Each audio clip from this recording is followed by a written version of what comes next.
if points are gained or points are lost, there will be much to discuss. For analysis regarding tonight's Winnipeg Jets game, here are Dave Manouk, Ezra Ginsburg, and your host, Drew Mandel. The Illegal Curve post-game show, presented by Play Now, the official sports betting partner of the Winnipeg Jets, starts now. Good afternoon, Winnipeg. Good afternoon, Manitoba. For all those joining us live this afternoon on our YouTube channel and all of our social media platforms, we say good afternoon, universe, and welcome to the Illegal Curve post-game show. Along with Ezra Ginsburg, I'm your host, Drew Mandel, here to discuss a Buffalo Sabres 5-3 victory over the Winnipeg Jets. The Jets fail in their opportunity to clinch a playoff spot on home ice. They can still do so today, depending on the results of the Predators and the St. Louis Blues, but certainly an opportunity staring the Winnipeg Jets right in the face, and the Jets were not up to match it and take advantage of a weakened opponent. James Reimer, the story of today's game for the Buffalo Sabres, as he absolutely backstops the Sabres to today's 5-3 victory. Ezzy, good afternoon. Nice to see you. Absolutely. Good to see you too, Drew. Good afternoon. You just said it. I mean, James Reimer really was the story of this afternoon's game. Right up until the end of this game, he's making big saves, right? Mm-hmm. And obviously on the power play, he makes a huge save on Mark Scheifele, and then he follows that up with a big save on Gabe Vilardi, and then the Sabres go up the ice, and Alex Tuch scores a shorthanded goal, and it's 4-2. And yes, the Jets did make it a one-goal game, but that 4-2 goal, as I like to call it, that's the backbreaker goal, the Ginsburg backbreaker, if you will. And look, I mean, this game was analytically as one-sided as it comes. Like whether it's shot attempts or high danger chances or slot shots, it was heavily tilted in the Jets' favor. And Reimer was making some big saves. And, you know, it's one of those games where sometimes you have to just say, you know, we played better, we left it all on the ice, and we got goalied. And I think that's what happened tonight. And, you know, as far as the special teams went, right, the first two Sabres power plays, the Jets didn't allow a shot on net. So the penalty kill was looking sharp. Nino Niederreiter obviously scores a power play goal, breaking his 15-game goalless drought on the power play. So you score the power play goal. You obviously allowed a power play goal on the third opportunity. But so the special teams, I thought, were also very solid, even with the Sabres goal withstanding. But it's just one of those games where you know, the puck doesn't bounce your way, right? Nikolai Ehlers hit a post prior to scoring his goal that made it 4-3, right, Drew? So, I mean, I like the Nemesnikov, Perfetti, Ehlers line. Had no problem with the top line tonight. I thought, you know, Scheifele obviously taking some uncharacteristic penalties. You don't like that. But look, the Sabres, give them full marks here for coming in, and this was thievery. I mean, they stole 2 points. Let's not make no mistake about it here. They did, and I agree with you that the Jets were the better of the two teams on the ice. So I don't dispute that at all, and that James Reimer was the reason that the Buffalo Sabres won this game. Not a great performance by Eric Comrie either. I mean, scoring chances 25-5 in the Winnipeg Jets' favor at 5-on-5. High danger chances 10-0. In the Jets' favor at 5-on-5. I noticed that, Drew. I don't understand how there were no high danger scoring chances. But hey, when you score 5 goals and then you have no high danger chances for an even strength, I mean, is that not the definition of getting goalied? Well, you know, here's my problem with that, though. I thought, yes, the Jets got goalied in that James Reimer played a hell of a good game. But at the same time, in the third period of the game, where it's a 2-1 game after 40 minutes. And Buffalo's got to be feeling great about themselves because there's no way they deserve to be to be up 2-1 after 40 minutes. I thought the Jets played the third period with an uncharacteristic amount of arrogance in their game. I thought the Jets played that third period, a lot of that third period, especially the first 5, 6, 7 minutes of that third period, with a presumption that they were just going to come back and win the game, that there was no way they could possibly lose to the Buffalo Sabres. And that's not something that you've seen a lot from the Winnipeg Jets. You've seen them come back against some lesser teams this year, but at no point did I think that there was, arrogance in their game. Today, I thought there was a little bit of that to start the third period, and I think that's a fair point. I really do. Especially after look, the second period, Buffalo gets that late goal to make it 2-1. After the Jets have been absolutely dominant. I mean, the shots on goal in the second period were 13-6 for the Jets, and I think Buffalo got, of their 6 shots, I think they got 3 of them late in that period. I wanted to see the Jets bring more of the same ferocity that they brought in the second period to the third period, and they didn't. And that, to me, not concerning, because ultimately I think this game is going to be forgotten pretty quickly. But that, to me, is something that I bet you Scott Arniel, when he sits down with his coaching colleagues and when the team gathers together to talk about this game and get ready for the game on Tuesday against the Washington Capitals, I think that's going to be something that is maybe brought up, that they played a little too loose in that third period, and as a result, Buffalo, which had no business being in the game or being around the game, ended up winning the game. I thought the Jets maybe got away from what they do so well at different parts, particularly early in that third period. I think you could say to a certain extent they played down to their competition, right? And to your point, Drew, being down 2-1, and knowing that, James Reimer's playing amazing, but knowing that, you're right in the hockey game and you've had all of these high danger chances, all these inner slot shots, you're thinking, if you're the Jets, obviously you have no doubt that you're able to still pull out the 2 points in this game. And I agree with you. I didn't think the third period it was probably their weakest period.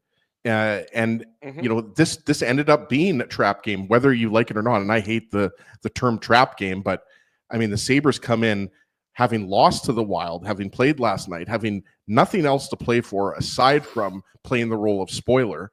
And they were playing carefree hockey, right? Like I kept thinking, and I'm not surprised by this at all. And if you have to cut me off for Scotty Arniel, keep going. You keep talking. I'll jump in with Scott Arniel, going to join us momentarily here. Post-game media availability is coming your way here on the Illegal Curve post-game show. So we'll hear from the Winnipeg Jets head coach coming up momentarily. But keep going with your thought, Ezzy. Well, I think that there was a little bit of arrogance in the sense that the Jets were a little bit too reliant on some of these chances off of the rush. And by the way, the Sabres, defensively, what a mess. The amount of opportunities defensemen had, like Colin Miller in the first period alone had 2 glorious scoring chances just because there was so much wide open ice there. I just thought they were collapsing a lot too much down low. But, this is a game that, you have to come out with a little bit more urgency. I think that's what you're saying. And there was a little bit of a sense of, we've got a full period here. We're going to score a couple goals. This is the Sabres after all. They played the second game of a back-to-back. But look, you can say whatever you want about James Reimer. And I kept thinking, let's give this guy a lot of credit for the career he's had. Over 500 games, I think 515 games in the NHL. He's 37, 38 years old, obviously towards the end of his career. But this guy's battling, right? We talked about it. The Sabres have been a laughingstock of the league. Let's be honest here. And James Reimer is battling hard, making crazy saves, right? He was tripped by Nemestikov, and then he made that glove save when he was down on the ice. He was making some incredibly acrobatic saves, so give him a lot of credit. But again, it's up to the Jets to make sure that they don't let what happened on the fourth goal. And again, don't want to pick on Gabe Vilardi here, but he just loses Alex Tuck. That goal just can't happen there. You can't let a Buffalo Sabres shorthanded opportunity. Scott Arniel's at the podium. Ended up 71-32. So do you feel like your team generated enough to win a hockey game today? Without a doubt. Yeah. We tripled them on scoring chances. So their goaltender was great, played great. And is it a matter of maybe the Sabres were just pretty opportunistic with the few chances they had? Power play, shorthanded, face-off, and then a line rush. So we made some mistakes in some of those situations. you watch those games that they happen. You can get all those chances that we had, and all of a sudden they just go back out the other way and it's in the net. So just we haven't had one of those in a while where we dominate like that and not come out on the right end of it. But our goaltender played really, really well. First period, Gabe takes that shot to the face. I imagine he needed some repairs and was gone a bit. And then Nino, was he called into protocol after that hit? Yeah, he had to go in there. Yeah. Certainly speaks to the toughness, I guess, of both players that they return, and for Nino, a big goal for him. Yeah, Gabe just had a cut, and so he had to get that fixed. And then, Nino once he was cleared, we were good to go. And you made the one change on the blue line. Logan ended up having 2 assists today. Did you like what you saw from him after a bit of a layoff? Yeah. I mean, it was, I don't want these guys to sit too long. And, I like him in. I thought he did a lot of good things. Mark Scheifele, it's been now 8 games for him without a goal. Him in that line as a whole, is the key kind of getting back to that attack mindset, or just poor puck luck for Mark? I think you might want to check how many chances they've had. They've had a lot of chances, and that stretches it. Players go through, lines go through, where it just doesn't seem to go in the net. But their amount of opportunities they've gotten in the last few games is, especially tonight, there was some real good looks, and I think those guys, the idea is to keep getting inside, keep shooting the puck, and keep making those plays. And Scheif had a couple that looked like almost empty netters, and got a stick and got a blade and got whatever. But those turn over the course of the season. Those go both ways. One of the in-game adjustments we sometimes see is you'll put Nikolai with Lowry and Appleton. What do you like about that kind of switch up? I know you like how his line's been playing, but in those situations, tonight did it tonight through Nino just because I was trying to get one guy from every line. I wanted Nino to stand on top of my goaltender with Fetz and Vladdy, and then obviously Fly with somebody from Lowry's line was going to get there. It was more about trying to keep Reimer in the net, try to keep him in position where he couldn't see pucks, and he got to see a few more. That if I have one complaint about it, all those chances, probably a little bit more traffic on our part. Just on their first goal, Dylan DeMello takes quite a pick off of that face-off play. What can a defenseman do in that situation? What's the line? Yeah, I mean, it is. You're right. It's a heavy pick, and sometimes you hope they're maybe called, but at the end of the day, it happens every face-off, and there's somebody's getting picked, and it's just trying to battle, work your way inside as quick as possible. I mean, it was a play by them. They got away with it, and at the end of the day, you'd like to have layers, and maybe we usually have somebody supporting in the slot, but they got the open ice, and he got that shot off pretty quick. Did it go off his stick at all as well, too? No, I think it went straight in. Okay. Yeah. Thank you. Thanks. Short and sweet, Winnipeg Jets head coach Scott Arniel, not in a talkative mood. I'm not sure the media were in much of a talkative questioning phase as well. That was a quick media appearance by the Winnipeg Jets head coach. It probably tells you all you need to know about tonight's contest between the Jets and the Buffalo Sabres. Certainly, I would say a game of 82, Ezzy, and reflective of the lack of urgency by everybody involved in this afternoon's contest. Yeah, I mean, this was a game where the Jets should have won the game just based on the fact that the Sabres are way out of a playoff spot. The Jets are, for the time being, are the second team in the NHL, top team in the West. And they definitely showed it at times. I mean, Jacob Stoller asked the question about Mark Scheifele. I thought Scheifele was good tonight. I mean, he had the 2 penalties. I thought he was a little loose with his stick at times, and but that's save that James Reimer made on him, right? If Scheifele scores there, and Owen Power makes that great save on him as well. Yes, and it looked like Reimer originally made that save. So right, like if Scheifele, no, look, I mean, I'll give you this much. We already mentioned the penalties. I don't like those penalties. I thought those were uncharacteristic, undisciplined penalties, unforced, right? So I mean, we can agree that wasn't Scheifele's best game, but he's getting chances, right? I just checked; he had 4 shots on net tonight. Yeah, and Kyle Connor was doing Kyle Connor things. He was doing exactly what you wanted from him out there. And Gabe Vilardi, that was a little bit of a storyline there, right? Like both Niederreiter and Vilardi left, so that the Jets had to scramble their lines a little bit. They obviously came back for the second period, but put it this way, Drew, I don't think that I know some people are upset in the chat. And look, Jets fans, especially with the season this team is having, they want to win. The Jet fans want the team to win every single game. The team wants to win every single game. Sometimes you have to just say, that this was a game where you didn't get the breaks. Reimer was outstanding. He made some 10 out of 10 saves, some A+ saves.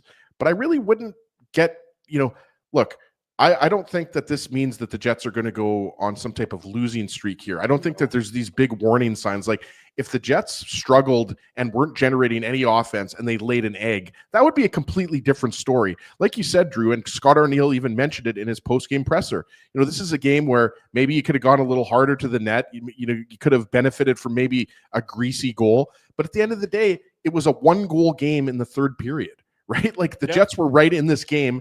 And if anything, should have been up a goal as opposed to down a goal. So look, did Eric Comrie have his best game of the season? No, he didn't have a great game. I don't think he was the reason the Jets lost, but James Reimer outplayed him. And sometimes, it basically comes down to that. Yeah, I mean, that's fair. I mean, that's all for you, right? I don't expect that this game is going to result in anything but one disappointing loss in the season. There weren't enough warning signs to make me concerned that this is all of a sudden going to result in anything, beyond just one disappointing game, one disappointing result. And by the way, we're not in a panic. Dom Zappia's I've got the comment up from Dom. We're not in a panic. Nobody's panicking. Well, I just said, I think we've got some people in the chat that are overreacting. Like Drywall Man is talking. I got the comment up here from Drywall Man. I don't think that the Jets have played poorly the last 4 games. Like I even thought in the game against Vancouver, they weren't that bad, but certainly defensively loose again. That's what I would say. Defensively loose. I mean, the last time they played a peak game, the game against Dallas was a peak performance on the season. And they haven't played at that standard since then, which again, I think is the human nature, natural aspect of everything, that they would have a bit of a step down. They know that they're more than likely going to win the division and win it relatively handily. So it sort of makes sense that after you have the high of the win against Dallas, that the results have been a little bit dwindling since then, but you still want to see when things get back to where they need to be. I'll let you talk for a second there, as I see the kiddos are making an appearance on the show this afternoon. That's always great to see the youngins joining us, the youngins here on the show and the youngins in the audience. We like them in both places. Yeah, I've got a babysitter here. Sorry, Drew, I thought I was muted there. I don't know if you're all good. Don't worry about it. We know with parental responsibilities still are first and foremost. Why don't we get into the goal-by-goal recap? There's a bunch of goals to get into on this afternoon's edition of the Illegal Curve post-game show. The Play Now game recap. As you know, it is brought to you by our friends at Play Now. Learn to bet with Play Now, the official betting partner of the Winnipeg Jets. Sign up and get up to $250 in bonus bets. Conditions apply, 18 plus. Enjoy responsibly. Big thanks to our friends at Play Now for their continued support of the Illegal Curve post-game show.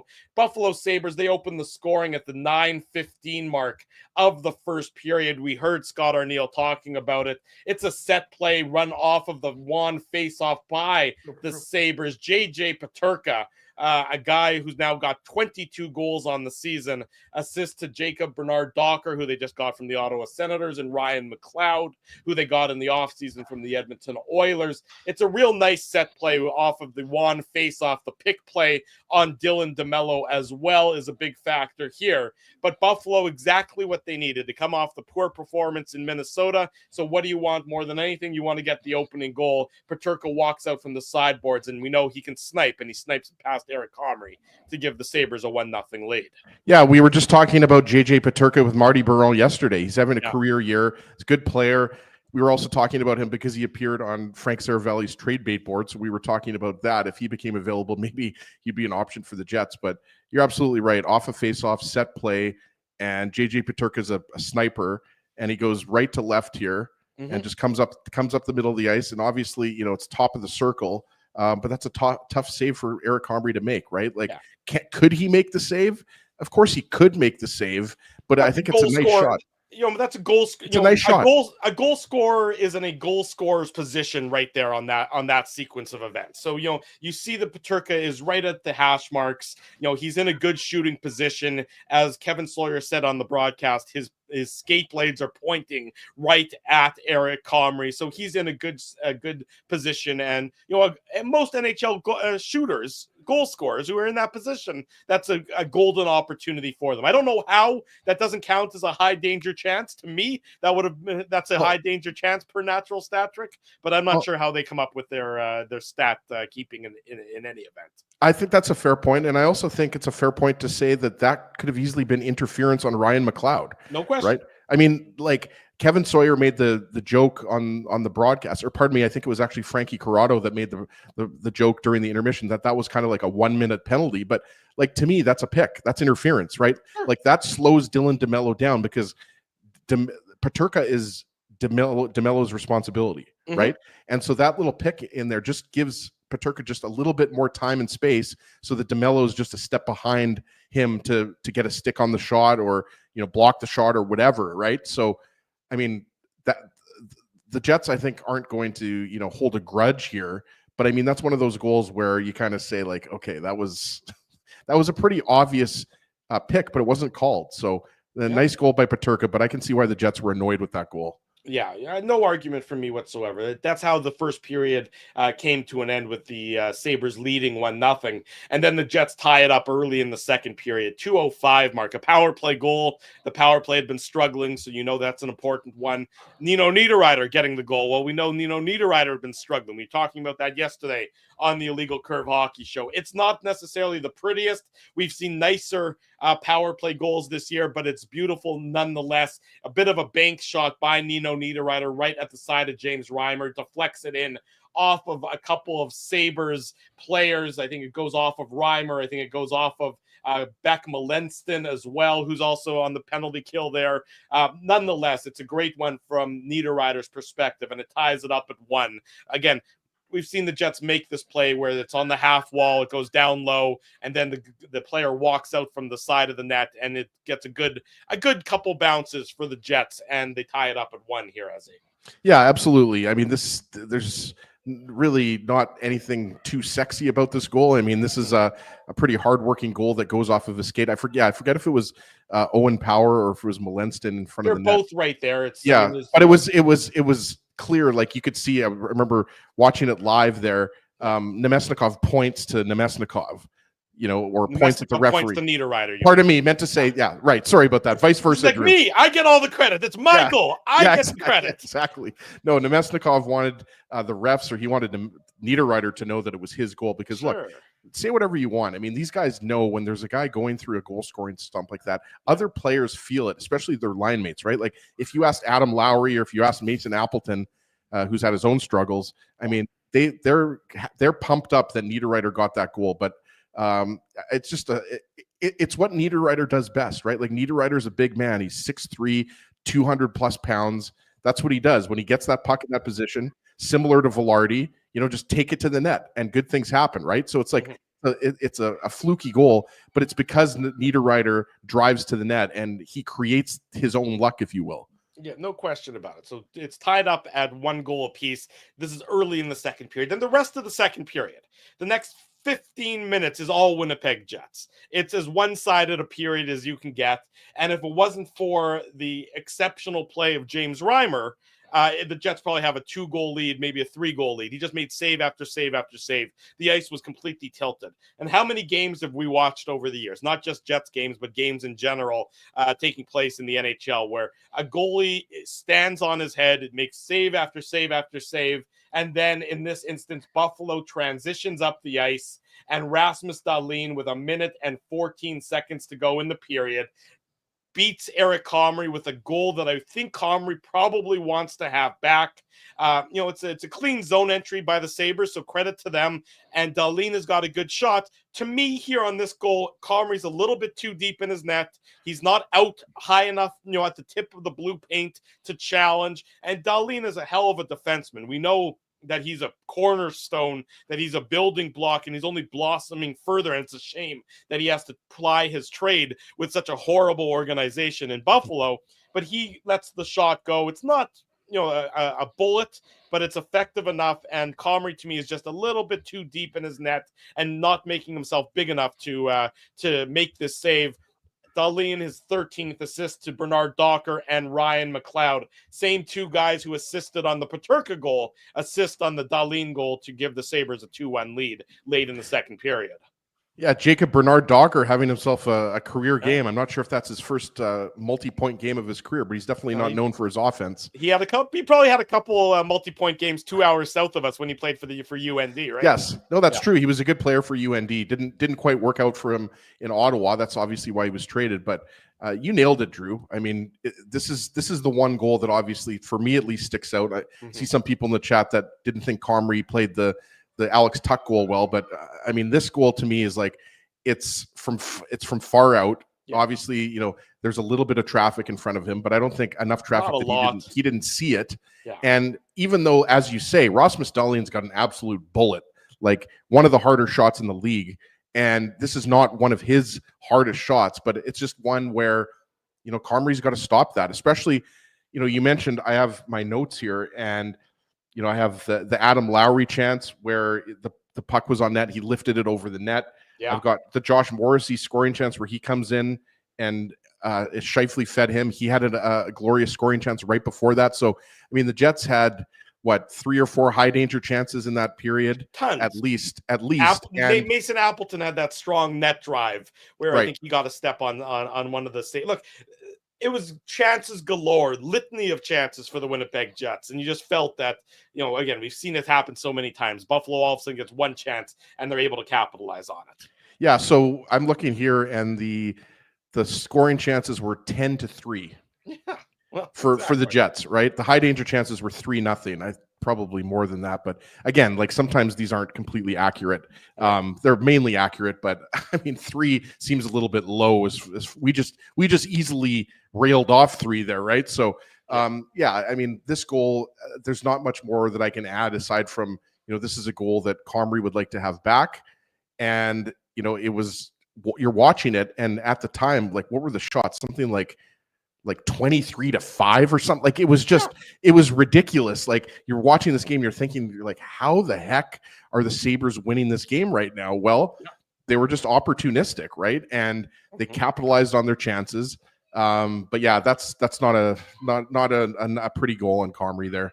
Not a pretty goal. I would agree with that. 2-1 after 40 minutes at that point in time. Then the third period starts, and it's a wild and woolly third period. It is if there's 8 goals in the game, and you've only talked about 3 of them so far. There's a lot of goal scoring in this third period. The Sabres start they get the insurance marker at the 7:13 mark of the third period. We talked about this to start the post-game show, this edition of the Illegal Curve post-game show presented by Play Now. We talked about bad start to the third period for the Winnipeg Jets, just lifeless. And Buffalo, as you would expect, they got a lot of life out of the James Reimer performance, and they got a lot of life out of the Rasmus Dahlin goal. So they come out as the better of the two teams early in the third period. Mark Scheifele takes a very, what I'll describe as a lazy tripping penalty, just a very loose stick, brings down one of the Sabres players, and Tyson Kozak, the pride of Souris, Manitoba, puts the Winnipeg Jets in a lot of Souris, which is a Yiddish word for trouble, because he gets his second goal. Thank you. He gets his second goal of the season. It's on the power play. Again, it's off of a face-off win. The Sabres win the draw. The puck goes back to the point. Samuelson with the point shot. It pinballs off of a couple different guys. Lands right on the stick of Tyson Kozak. No chance, I would say, for Eric Comrie on this one, but good for the pride of Souris, Manitoba to get on the board. You saw his family in attendance. They were celebrating. You saw Kozak himself. He was celebrating. And the Sabres all of a sudden have a 3-1 lead, Ezzy.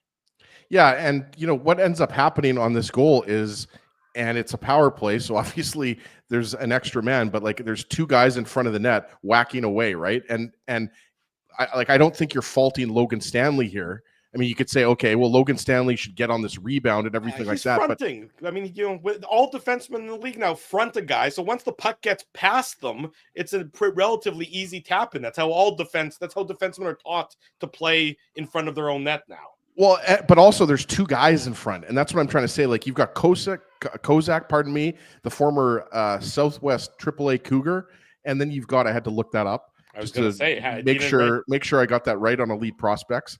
But then you've got Beck Malinston, who's in front of the net too, right? So like again, we could sit here and nitpick and say that the Jets maybe were a little bit they weren't deep enough in terms of taking care of the net there. But I mean, the Sabres were aggressive and they went to the net and pounced on a rebound, right? So again, these are not beautiful goals we're talking about here. These are hardworking rebound goals, but I don't think, I'm not faulting Comrie here. It's just like, that's what it is to me. It's like there's Matthias Samuelsson puts the puck on net. There's two Sabres there, and there's only Stanley and Comrie, and he backs in a rebound. So I mean, you can't really overanalyze that one too much. Not too much, exactly right. So 3-1 at that point in time, and the Jets are in a boatload of trouble, but it takes them all of 28 seconds to get back within one goal. Colin Miller gets his third of the season. He had a litany of scoring chances in the course of today's game, a sentence that we don't often say, but he walks in, he takes the pass from Mark Scheifele. It's just an atrocious stick check by Tage Thompson. Like, watch Tage Thompson and his effort on this play for the Buffalo Sabres. It's embarrassing. And Stanley walks right past him. He walks right in, and he goes absolute roof daddy on James Reimer. A beautiful shot. Nice setup by Scheifele. Logan Stanley with the secondary assist as well. And the Jets, just as quickly as they were down by 2, are back within 1. This goal coming at the 7:41 mark. And it could have been this one. It could be the Ehlers one, but I'm going to give it to this one because he doesn't score all that often. It's our Seagram shot of the game. The Seagram shot of the game. Big thanks to Seagrams for their continued support of the Illegal Curve post-game. That's a little controversial. I mean, Nikolai Ehlers, that blast in the third period doesn't get the Seagram shot of the game. Wow. You know what? Again, they're both great shots. Miller's shot was amazing. Miller goes right up top in tight. I thought, and again, how often do we get to give Colin Miller the Seagram shot of the game? I don't know that if anybody's been keeping track of the Seagram shot of the game stats, if you could send those to us, that would be great. Or if somebody wants to do a research project, you can let us know so we can keep a running tally of the Seagram shot of the game winners here on the post-game show. But for today, I'm going to give it to Colin Miller. I'm going to make the unilateral decision. And it was a beautiful pass by Mark Scheifele in zone to Miller, who was obviously streaking into the Sabre zone, and it's a beautiful shot. And you're right. I mean, the Sabres back checking and just defensive, just the way they played this was a little bit loose. Like Tage Thompson just lets him fly by. Like Colin Miller just absolutely flies by him. There's nothing else to say about that. And I think that James Reimer was thinking that his positioning was fine, but Miller just put it up where grandma hides the cookies, as they say, right? Yeah. So, I mean, it's a fantastic shot by Miller, who we talked about. I get praise from Caesar here in that Doug agrees with me, and Doug is a very serious arbiter of the Seagram shot of the game standings. So Doug says that he chose Colin Miller as well, so I feel vindicated with my choice of Colin Miller on this goal. So really, that again, I'm seeing some people beacon me that I'm not using the Ehlers goal. But if Doug says I'm onto something, then all hail King Doug. Yeah, and shout out to Doug. He often comes to Boston Pizza Taylor when we do the live watch parties and live post-game shows. So shout out to Doug, good friend of IC. And yeah, I mean, you're not going to go wrong here. And Colin Miller is one of those guys that he's been a little bit in and out of the lineup, and things like that are going to keep him in the lineup, right? Like obviously, when Neil Pionk comes back, there's going to be a decision to be made. Like, obviously that's a different discussion maybe for the Saturday show, really, right? Like, who do you want as your third pair right-handed defenseman? Do you want Luke Schenn? Do you want Colin Miller? It's not as easy of a decision, right? I think you might see a little bit of both of them down the stretch. I think you might see a little bit of both of them in the playoffs, to be honest with you. Both of these guys are both serviceable guys on your third pair. And obviously, Luke Schenn is a guy that I think at this point in his career is better suited. But our friend Richie Pollock reminded me when the Toronto Maple Leafs acquired Luke Schenn, that was 3 years ago. he was actually playing top pair minutes with Morgan Riley. Mm-hmm. So again, like you can say whatever you want about Luke Schenn, and I'm a big fan of Luke Schenn's game. I think he's done pretty good on the second pair, to be honest with you. But I digress here. I mean, just back to this goal that made it 3-2, a huge goal, right? Because it comes 40 seconds after the Sabres made it 3-1. 28 seconds to be exact. Yeah, I love that killer instinct from Colin Miller just to take that pass and go right in and roof daddy it past James Reimer. Unfortunately, we know what happened next, but I was just going to say I was really impressed with Miller's game today. Yes. So what happened next is Alex Tuch coming in all alone, shorthanded, assist to Ryan McLeod and Connor Clifton. Clifton throwing his body around in the course of this game. He laid that big hit on Nino Niederreiter in the first period that sent him Clifton's to the room. Clifton's not a tall guy. Like Clifton's I want to say 5'10", 5'11". I'd have to check it. But Nino Niederreiter 6'3". So good on Clifton. I mean, that's a size mismatch there. And by the way, I was going to say, is that not 4 games in a row now? There's been a concussion spotter. Like there's been a lot. There's been a lot of concussion spotting happening. Eric Comrie in the Seattle game. Yeah. Yeah. I tried to remember the other one. Was there anyone in the Edmonton game? Now I'm forgetting, but there doesn't matter. You're right. It's been a lot of concussion spotting in the last week or so, at the very least. Alex Tuch, it's shorthanded, his 27th. The Jets are pressing. They're trying to tie the game, but instead it goes the other way. Not a great read, I thought, by Velarde and by Morrissey on this one. They both sort of over pursue, and as a result, they let Alex Tuch get in behind the last Winnipeg Jets player, in that case, Velarde, and he makes no mistake. Alex Tuch, he's got 27 goals on the season. We talked about this yesterday on the IC Hockey Show. We said Buffalo can score. They have more 5-on-5 goals, in fact, than the Winnipeg Jets this season. They're just atrocious defensively. We know how loose they play defensively. This is an instance where you get Alex Tuch, a good goal scorer. You give him an opportunity against a backup goalie in Eric Comrie, and Tuch makes no mistake. I'm not sure that Comrie's out enough to challenge, but at the same time, Alex Tuch is in advantage Tuch in this situation, a guy who's going to get 30 plus goals this season against a backup goalie. I don't care who the backup goalie is. This is an advantage to the forward in this case. Absolutely. A little nip and tuck, if you will, Drew, right? But anybody no, I've never watched Nip Tuck. I've never watched the show. No. It was a weird show about a couple plastic surgeons. It probably hasn't been on for about a decade, maybe longer. I think it was on the USA Network. But it was I'm more of a house MD guy. Yeah, okay. House was also a bit of a weird show, but Nip Tuck, weird show. Yeah, anyways, absolutely. I digress. Yeah, no, definitely. I'll agree with you. It was not one of the most heralded shows, but yeah, Clifton upends Scheifele, but it's a 2-on-2 situation. And like you say, Morrissey and Velarde are on that side with Ryan McLeod. By the way, Ryan McLeod, 4-point game for him. I'm not sure if that's his first 4-point game of his career, but the trade was Ryan McLeod, if you remember, for Matt Savoy, who was 15th overall, I think, first round pick. So obviously Savoy is he's currently playing in Bakersfield. He's not up with the Oilers, but that trade, Ryan McLeod, I mean, you can see why they traded for him. He's up to 42 points on the season. Yeah. So it's look, the reason why the Sabres are struggling is not because of Ryan McLeod. It's not because of JJ Peterka. It's because defensively they're a mess. I go back to what we talked about yesterday when we were, again, they're a team that has no defensive structure. Boy, does that not sound familiar to a team that was here in Winnipeg for a long while. Offensive, but they just can't get, and they can't get, the Jets at least have the goaltending they could rely on.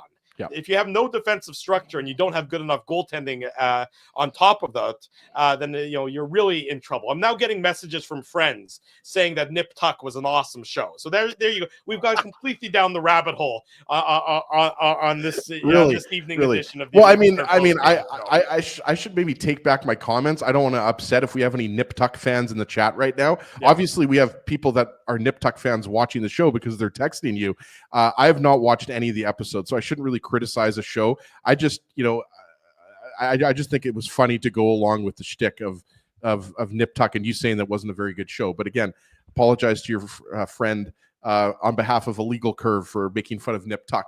But going back to that goal, just a little bit too loose. Like you're in the second half of that power play, right? I think there was about 50 seconds left in the power play, something like that. And you're just Gabe Vilardi's just got to be a little bit more aware, I think, of that situation. Like, he could have easily, he just, like, he either didn't see Alex Tuch, or he just thought that the puck, he thought Morrissey was going to close out Ryan McLeod, but like, it was just, I really didn't think, based on, again, we'd have to ask Vilardi, obviously, but to me, it looked like Vilardi didn't see Tuch. Yeah, he may have disappeared behind him. Both of them, you can see, like, I mean, again, when I'm doing these recaps, I really like watching the NHL goal visualizer. It really, you can see both Vilardi and Morrissey take that first step towards Ryan McLeod. And once they take that step towards Ryan McLeod, that's what allows Tuch to get behind everybody. Just that one false step, and Tuch is in the open. And once McLeod's able to get the pass through Morrissey and through Vilardi, it's an easy opportunity for Tuch to make it a 4-2 game at that point in time. And what's unfortunate, Drew, is the Jets were pressing there on the power play, right? Like, and that's why it's such a backbreaker. And we already talked about it. The Jets, in terms of high danger chances, inner slot shots, we already went over the shot attempts, everything very one-sided. So you're down 1 goal, you're on the power play, and that Tuch goal happens, which is absolutely a killer. Luckily, we know what happened after that. Ehlers, we'll get into the Ehlers goal, but again, I'll agree with you in one sense about the 3-game Western road trip and then today's game. The Jets' attention to detail, which we always give you a hard time about, has been lacking. And that's the thing. Paul Friesen, right? I'm sure you saw that article in the Winnipeg Sun. He wrote about it. I mean, that's the danger when you're a first-place team. Kind of some bad habits can creep in. And like, again, we're not ringing the alarm bell here. I wouldn't be surprised if the Jets come up with a much better performance on Tuesday against Washington, because obviously, there's President's Trophy. The President's Trophy is at stake, right? Implications, right? So, I think this was a one-off. I really do. I think they could have easily had 5 or 6 goals in this game, and we could have easily been talking about a win. No question about it. I mean, again, it was one-sided in the Jets' favor. Just breakdowns at inopportune times. Ehlers comes back 3 minutes later. He makes it a 1-goal game again. His 23rd assist to Logan Stanley and Dylan DeMello. And, sometimes you see these shifts from Nikolai Ehlers where he just decides to take over. And Stanley hits him inside the Jets' blue line with the pass, and he comes down to the right of James Reimer, and he gets over past the blue line, and the speed is pushing back the Sabres defensemen, and because they're worried about getting beat wide by Nikolai Ehlers in this instance. And you just see them backing up. The defenseman for Buffalo in this instance is Owen Power. Instead, as Dan Robertson said on the broadcast, Nikolai unleashes the back scratcher. He 96-mile-an-hour slap shot beats James Was Reimer. It 96? Is that what it was clocked at? They said 96 miles an hour. It's either 94 or 96. Well, regardless, even if it was 92, I mean, that's impressive. But like, he got it all. He blew it right past. He's what this one was like? This is like a fastball, from a pitcher who throws the fastball. The batter knows a fastball is coming, and the pitcher says, I'm going to throw it as hard as I can. I don't think you can catch up to it, even if you know that there's a fastball coming right down the heart of the plate. Sorry, Ruben, I've got my little studio set up here in my dining room of my St. James home. Yes. And I've got the, I think they call them French doors. They're closed. Yes. But Ruben's screaming at me. I don't know what he's saying, but I'm trying to tell him that I'm doing the show, but he's literally screaming at me. It's probably like, I can take that. I can drive this bus home if you need me to. No. It's all good. It's just, I'm trying to focus on the Nikolai Ehlers goal, because I want to talk about it with you here and talk about it with everybody else. But I mean, this is just like, what else can you say aside from the speed is absolutely blazing, and the shot is just it like, you can't stop that. I was thinking, like, if you're an NHL goaltender and Rumors Restaurant and Comedy Club has recently been named Canada's top comedy club and a top 5 comedy club in North America.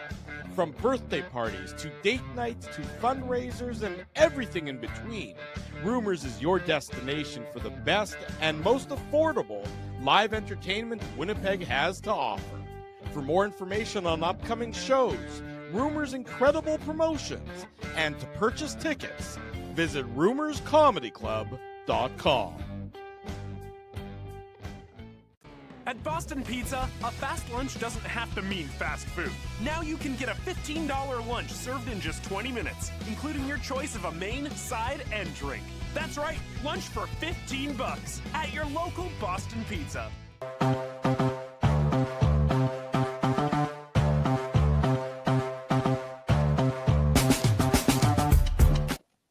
20 minutes before the top of the hour, welcome back to the Illegal Curve post-game show. Drew Mandel, Ezra Ginsburg with you on a Sunday afternoon. The post-game show, of course, brought to you by our friends at Play Now, but also want to give a big thank you and shout out to our friends at Rumors Restaurant and Comedy Club, Holt Dental, Boston Pizza, City Place, and of course, our friends at Seagram's. As promised, a quick look at the out-of-town scoreboard. The Predators, the woeful Nashville Predators, are in St. Louis to face off against the St. Louis Blues. The St. Louis Blues have a 1-0 lead. Jordan Kyrou, his 30th of the season, has given the Blues the 1-0 lead. There's about 4 minutes and change left in the first period. So the Blues, who of course need a clean win over the Predators to keep the Jets from clinching a playoff spot, have done their part so far with a 1-0 lead.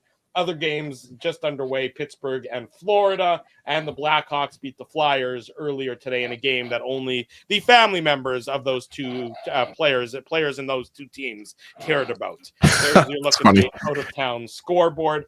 Comment today, Tyson Kozak. This is a post-game quote, courtesy of our buddy Carter Brooks. This, of course, from Souris, Manitoba, scored today for the Buffalo Sabres.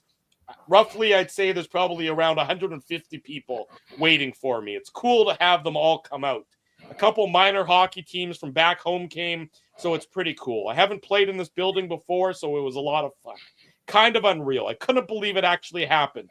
I was able to score in front of a bunch of friends and family, so it's kind of a surreal moment for me. If you remember back to the Jets' first game in Buffalo, Tyson Kozak scored. It was his first NHL goal, but it was disallowed, taken off the board on a Matt Prefontaine special, a video review special.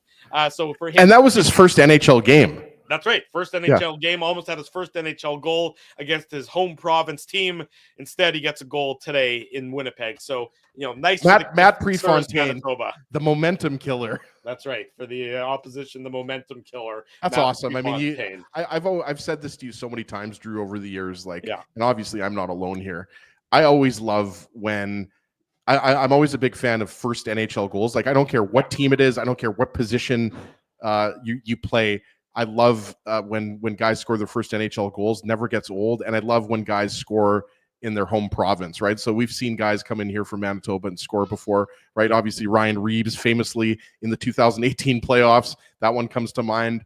But that's awesome with Tyson Kozak having so much of his family in the building, and great for him. As Ruben currently skis down my stairs in my house. I'll let you go deal with that then. The second half of the Kentucky-Illinois game is about to get started, so I'm going to go watch that. Go Big Blue. We'll be back on Tuesday night after the Jets and the Washington Capitals for another edition of the Illegal Curve post-game show. Looking forward to that one. That should be a doozy and a dandy in downtown Winnipeg. If you haven't already done so, folks, be sure to smash the like button, subscribe to the YouTube channel, subscribe to the podcast, and of course, turn your notifications on and get alerted each and every time we go live here on the Illegal Curve YouTube channel. Big thanks to all of the sponsors of the show. Big thanks to all of you for joining us this afternoon and again yesterday on the Illegal Curve Hockey Show. Like I said, we'll be back on Tuesday night. For Ezra Ginsburg, I am your host, Drew Mandel. Until Tuesday at around 9:45 p.m., we wish you good evening and good luck. And thanks for watching the Illegal Curve post-game show.